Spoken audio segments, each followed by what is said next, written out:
Hi everyone, welcome to Chai Chats, a blog-based platform where I interview young or old Indic folk in our local and global communities to learn more about their culture and their ethnic identity, all with, of course, a lovely cup of warm masala chai. And so I'm really excited to have my friend over here, Shriya Kamat. So she wanted to be on Chai Chats, and I'm really excited to have this discussion with her today to learn more about her culture, where she comes from, and hopefully um, this conversation will impart something for all of you guys today. So with that being said, I'll pass it over to Shriya for you to introduce yourself. Hi, everyone. I'm Shriya, as Akhil introduced, and I'm so excited to be here. I've been following Chai Chats on Instagram, and this is kind of exciting. Yeah, so I am an undergrad student at UBC Vancouver, and I'm studying biochemistry, and I'm almost done, so I'm in my final year.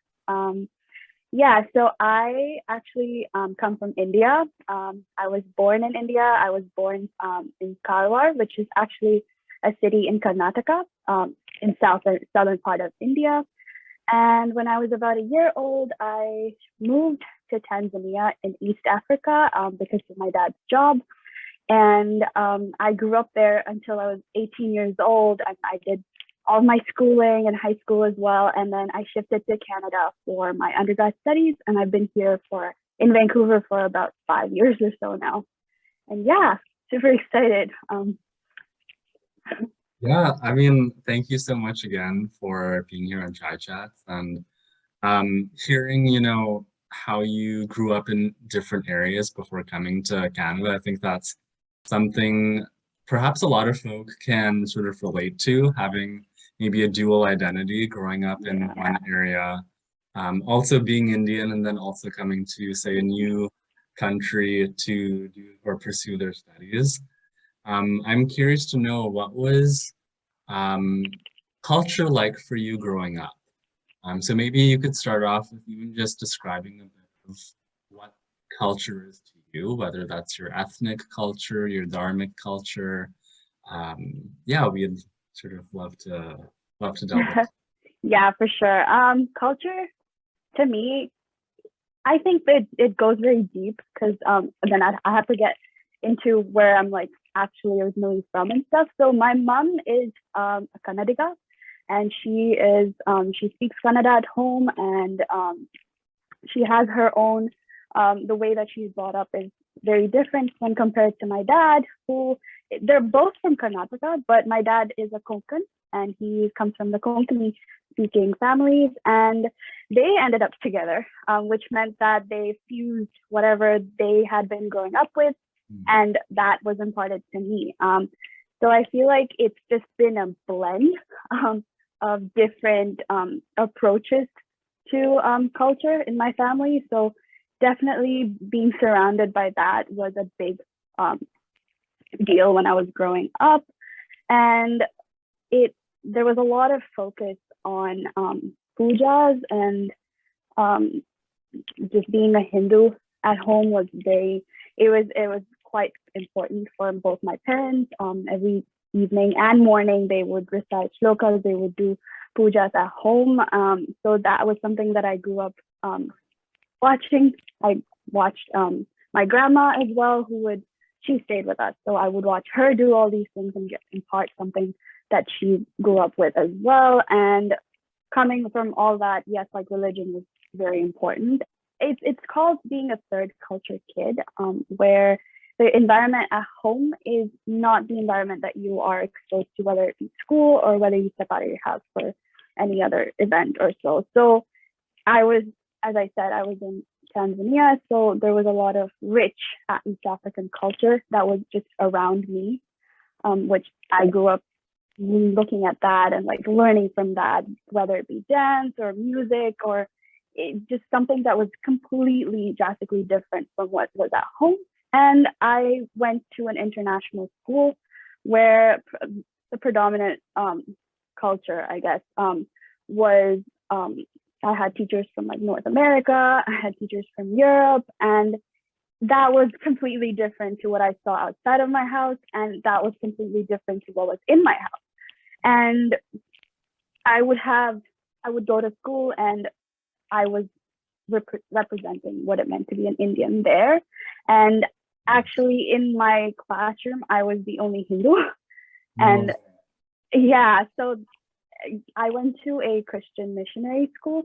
So being not a Christian in a bunch of like in a community that was predominantly that also made me realize what I was like. I am a Hindu, and it kind of made me realize and rethink of what my identity might be. So I think culture to me touches on every little aspect and every little environment that I was grown up with, and there's so many different. It's like a blend, as I said. It's not just one thing I can describe that. Oh, this is my culture. It's for me. It's most like these are the elements that belong to my culture. Yeah. oh, it's a, kind of reminds me of a mosaic, right? It's not one single color that's your culture, but it's different flavors, textures, different elements, as you said, that make up what. Exactly. That's so interesting.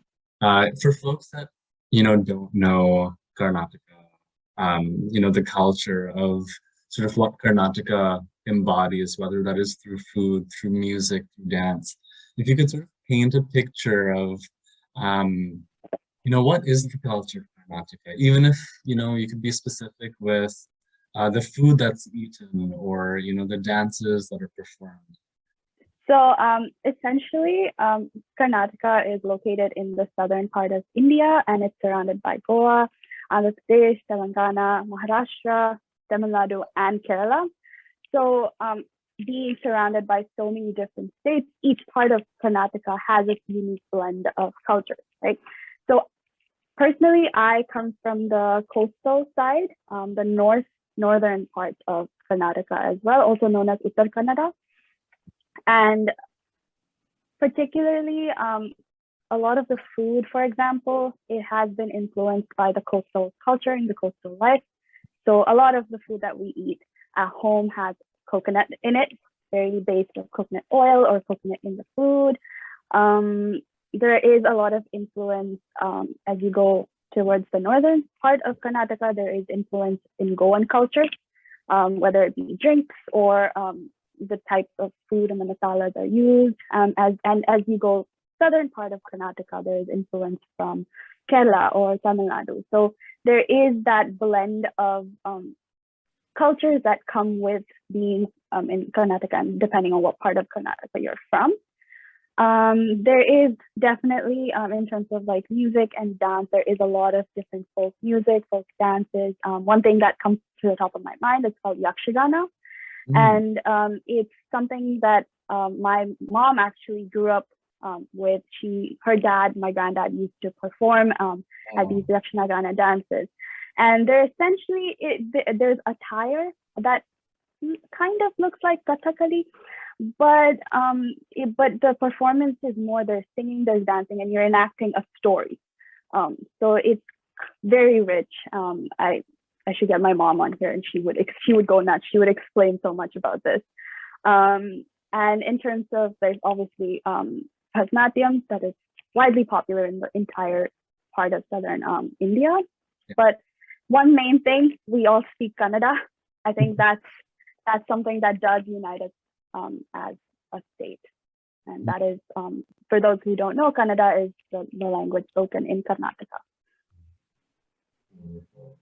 And I suppose on the topic of, music, arts, I know you're trained in Indian classical dance and as well as singing. So maybe would you be able to tell us more about that? Like, growing up, uh, how has the arts, the Indic arts, influenced how you connect with your culture? Mm-hmm. Yeah, for sure. So as someone from Karnataka, my mom wanted me to, and my family, first of all, comes from a very musically inclined, they're very musically inclined. As I said, my granddad would perform at Yakshana concerts and stuff. So my mom wanted me to get involved in that because as a child, she noticed that I can sing and I have some sort of voice that can be trained. So she looked around because we were in Tanzania at this point and find it's not as easy as being in India where you have access to all the resources. So it wasn't as easy for her, but she found a couple of teachers and I started learning Carnatic singing at age 5. And I also started learning Kathak at age 6, which is new for my mom as well because she grew up with Bharatanatyam. All my cousins were learning Bharatanatyam. And then we couldn't find a Bharatanatyam teacher in Dar es Salaam, Tanzania. So she was like, the only teacher I can find for any sort of dance is the Kathak teacher. And my mom was like, okay, at least it's some sort of Indian classical dance that my daughter can be in touch with. So she put me for that. And I grew up learning a North Indian dance and a South Indian singing, which is as confusing as home was. And that made a blend in my mind as well. So, and I think that was key for me personally, because as I reflect back, it kind of made me realize that like the way that I express myself as an Indian it's not confined by where I am from, right? And like there is like I can express my identity through a dance form that's not known to most people in my community, and yet I can have that access to history, Indian culture, the shlokas or the worship, the form of worship, and have that meditation going on for me. And I think that was very key for me because I was able to gather not all, but like some various aspects of like Indian traditions and put it in a box for myself. Yes, that makes a lot of sense. I'm curious, now as an adult, in university, um, has there been any changes with respect to uh, what culture means to you in the sense, growing up, you had influences from your family, but I think now, as an individual, um, away from your family, right, being in Canada, have there been any changes with how you connect with your culture, or maybe a better question is, how do you keep connected to your culture? Mm-hmm. Yeah, definitely there has been a lot of change in the way that I express my culture ever since I moved here. I think there's two main things that I can really think of. One of them has been prayer. I have been praying, which is essentially reciting shlokas, and you do them, I think, either in morning or evening. Some you do multiple times a day, some you do it once a day. And I think that has been something that I've been doing. It takes about 20-25 minutes per day, but it does bring me a sense of peace, and it reminds me of what I used to do before, or what I used to observe my parents doing during the day. And the fact that now I'm an adult and I'm lighting a diya every day. I'm putting up movies or a picture of God in my own room. But not because someone's telling me to do it, because I want to do it. And that makes me feel like I'm at home. And I think that's one of the major things that has been different from what it was before. And another thing is I've started practicing yoga ever since I came to university. It actually, I used to do yoga with my mom before. She's a yogi.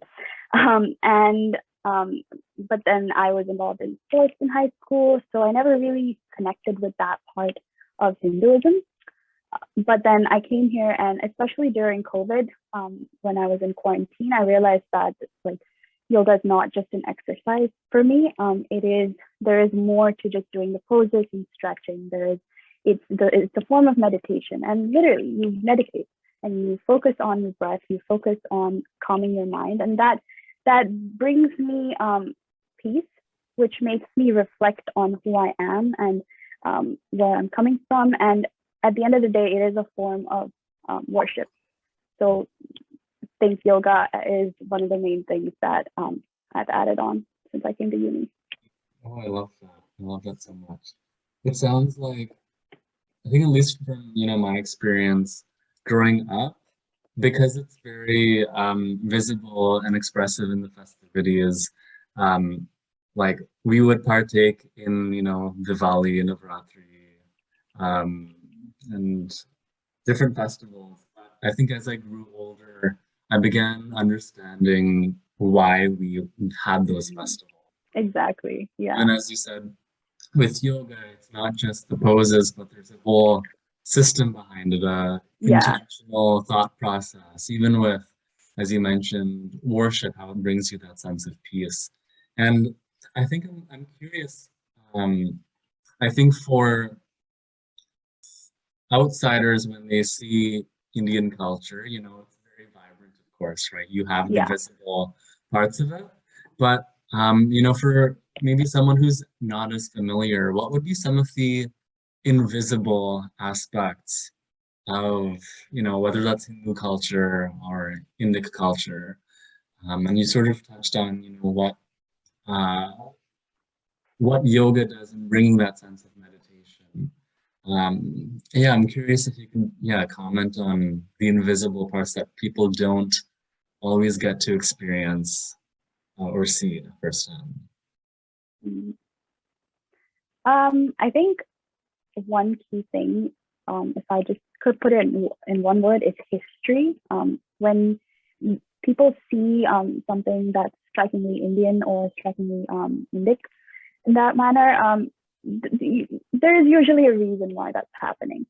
There's reasons why we have particular festivals. There's a reason why we light a diya every day. There's a reason and there's history involved in why we do certain things and why and that comes with food too, right? Like why we eat particular things, why do certain ingredients go together? There's history to why it was done, and whether that's history through like religion or whether that is history through practices that have been that communities have been like carrying forth. But there is reason behind it, and I think sometimes it gets lost in translation, and people who are new to this idea don't really get to experience it firsthand. And I think that's and it's great that you're doing chai chats because we get to focus on Yeah, why we do things and bring the history, yeah. not let it just be history, bring it to the present. Yes, that's very, very powerful. I think, given also how old Hinduism is, Indic civilization, Exactly. um, even in the practice of yoga in itself, right? 1,000-year-old practice. Yeah. So you also sometimes like ask my mom like I have questions like, you know, why do we have like what is the purpose of, for example, Surya Namaskar or pranayam? Yeah. And I guess I'm curious if there's one you mentioned there's some things can be lost in translation. If there's a practice, could you describe maybe the meaning behind that practice?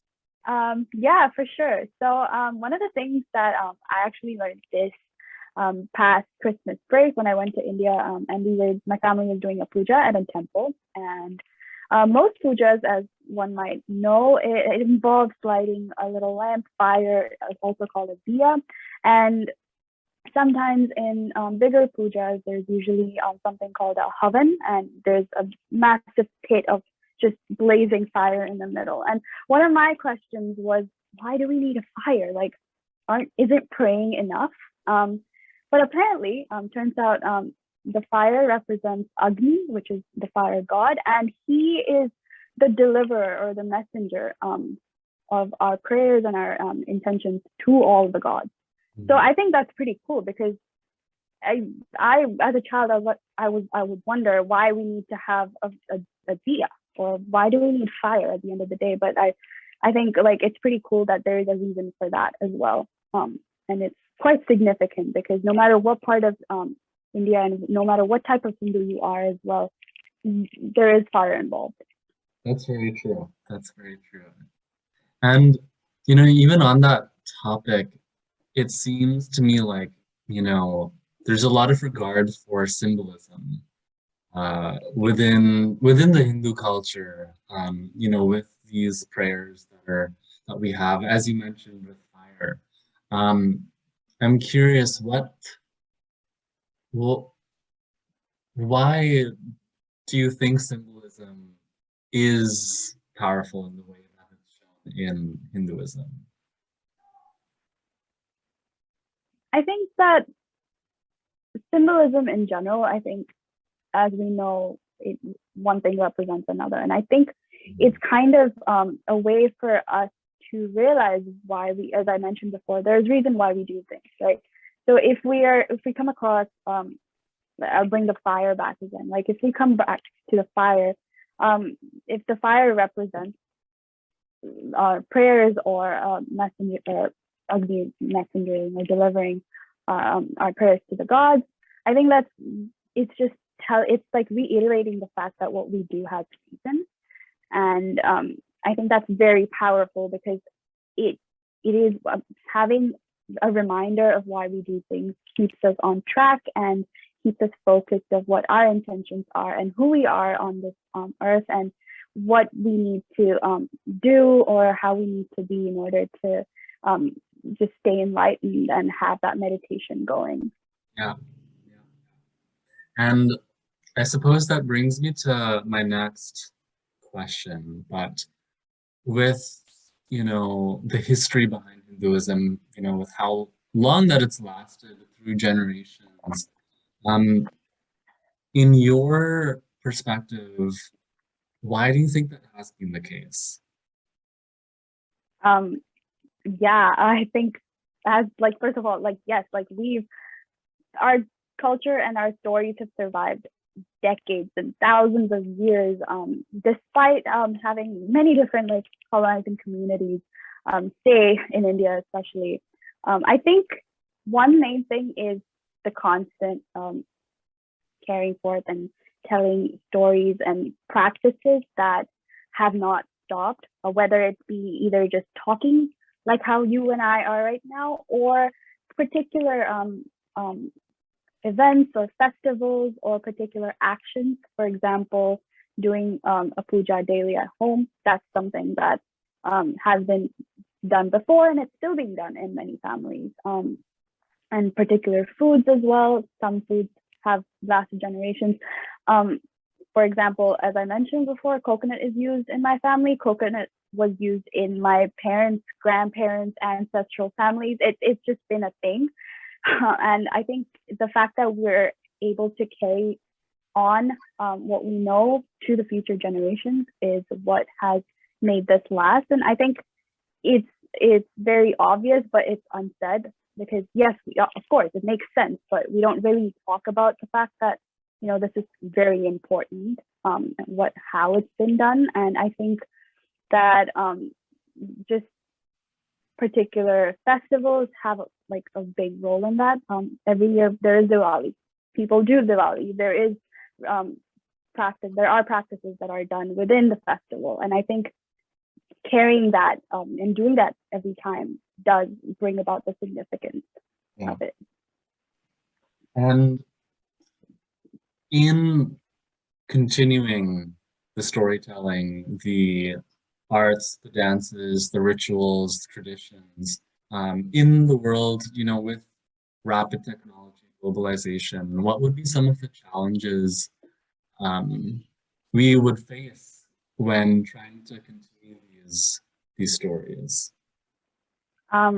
Yeah, that's a good question. I think time and patience is, honestly speaking, I don't know, like it does take time and patience to sit with someone and talk, whether it be sitting with your grandma and just hearing about her life before and what was important to her.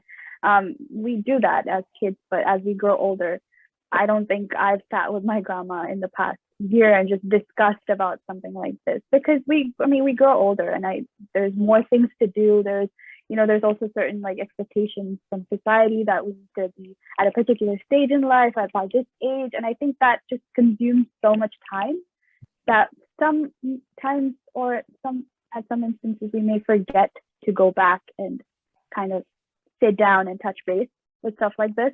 Yeah.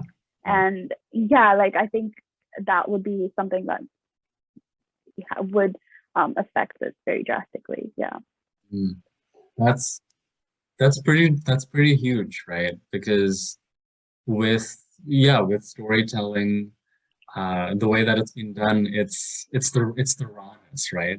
I mean, of Yeah, course, we have social media, and so there are ways for these stories to be reached by exactly. folks. And um, in the era that we live in, with tech, with globalization, what are some ways that we as the Hindu, the Indian community can preserve our culture?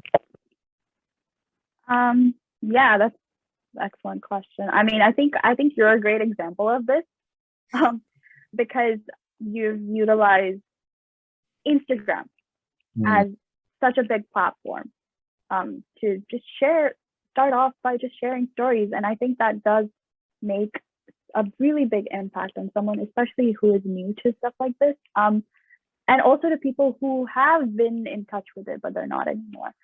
I think that with social media, I think it's a great platform for people to share and just bring up our voices and talk about things that are important to us. But I think on top of that, it does require us coming together as communities and finding people who are as interested or as in touch with their culture, and then coming together and then as a community promoting that to those who are not in touch with it. So it does, with tech, yes, there is that great advantage of social media and the fact that we can communicate with people that are not physically with us. But I do think that once that is established, coming together, and whether it's through a Zoom meeting, for example, but coming together as a community is very important in sharing stories and everything. Yeah. yes. And also, thank you very much for your kind words. But I definitely agree. I think social media, while it is a tool to reach far and wide, I think there definitely is still that commitment and duty for, it's only Mm-hmm. up to us, I suppose, as the younger or current generation in a way. Yeah. With technology, it's very easy to, dismiss the Yeah. stories or have those conversations. Yeah. But it's sort of Yeah. it's a simultaneous process. So definitely agree. Yeah. For sure. And I feel like different people have different ways of expressing their identity, right? And it doesn't have to be through music or song or dance. Yeah. It could be through art. Like there's so many different ways of choosing to connect with your culture and your traditions, and different people have different ways. But I think coming together, and there was a thing that we said in school for a different context, because as an international student in an international school, we would focus on unity through diversity. And I think that we can do the same with our communities as well, when it comes to different ways of our identity expression. And for example, for me, my identity, I learned a lot about what it meant to be an Indian and a Hindu through prayer, dance, music, and yoga.